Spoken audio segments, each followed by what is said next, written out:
pregnancies.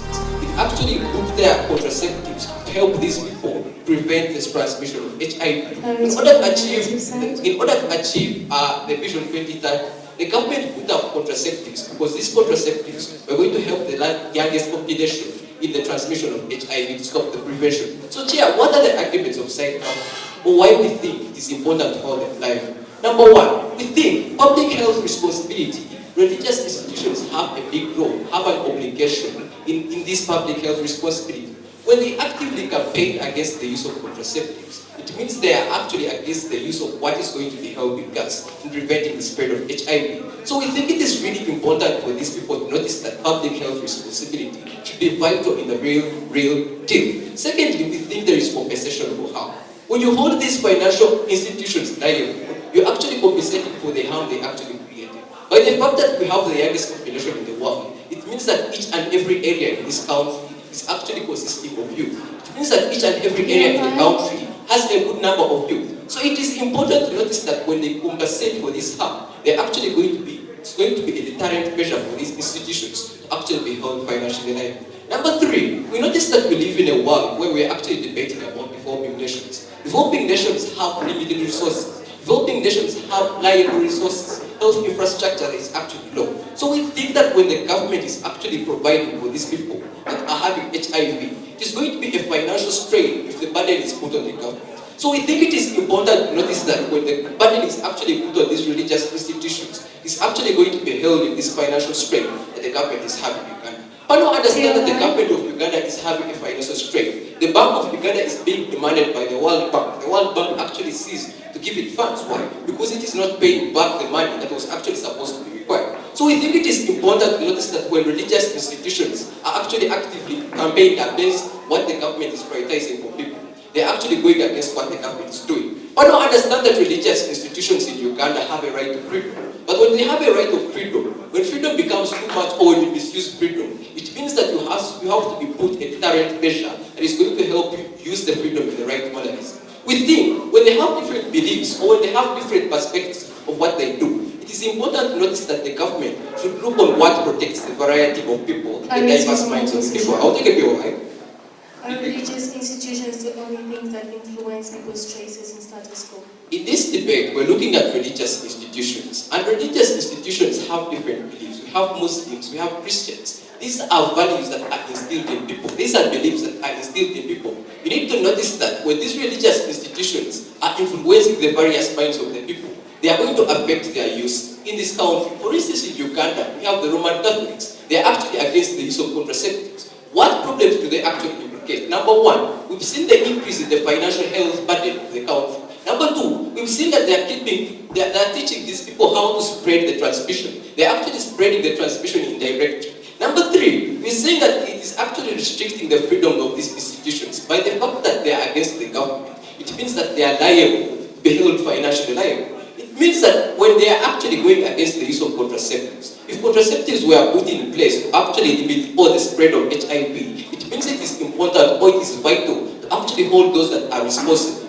who are preaching against the use of these contraceptives. Pardon, understand that when you're going to achieve Vision 2030, you need to notice three things. One, you notice that you can only fight stigma, you can only fight the transmission, you can only fight these things by using contraceptives. And the only way, or when an institution is actually against the use of contraceptives, it is vital in the prevention, it is vital in fighting the spread of HIV. So we think it is important to hold them financially liable. Thank you. All right, we thank that speaker for that fine speech and would like to invite the first speaker from side opposition to open their case.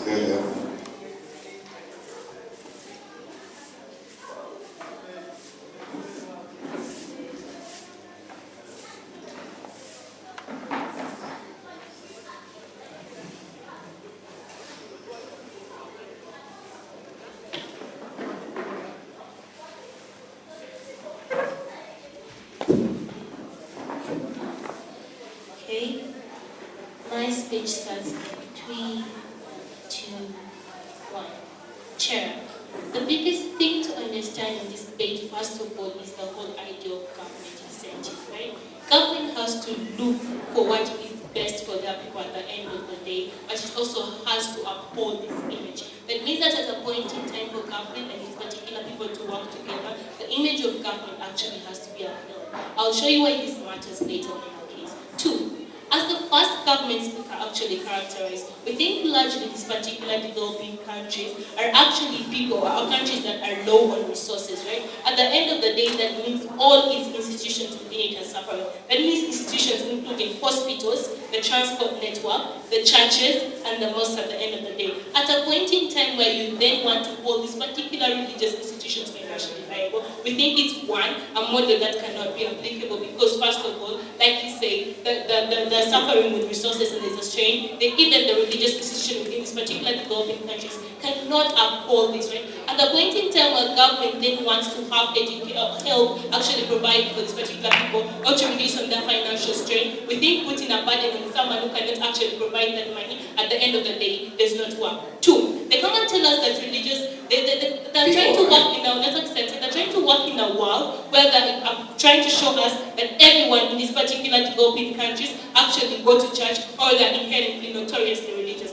Chair, I ask the question, do you think religious institutions are the only things that influence people's choices in these particular developing countries? Chair, notice that as you stated in statistics, these particular not accepted. These people in these particular developing countries are the young population. Young population who are influenced by a lot of things, let's say social media, let's say social media, let's say Western influence, right? So we think a smarter government team would have said that for us to actually hold the religious institutions financially liable, they have to be entirely to blame for these high rates of HIV prevalence, right? They talk about the youngest population being in these particular developing countries. We think that's in and itself true. And we think that this particular young population are more than rational, right? We think with things happening within these religious institutions, people are actually withdrawing from them. We think because of contradictions within the churches, when people cannot put 1 and 2 together, and 1 and 2 do not make sense, people inherently then leave these particular religious institutions.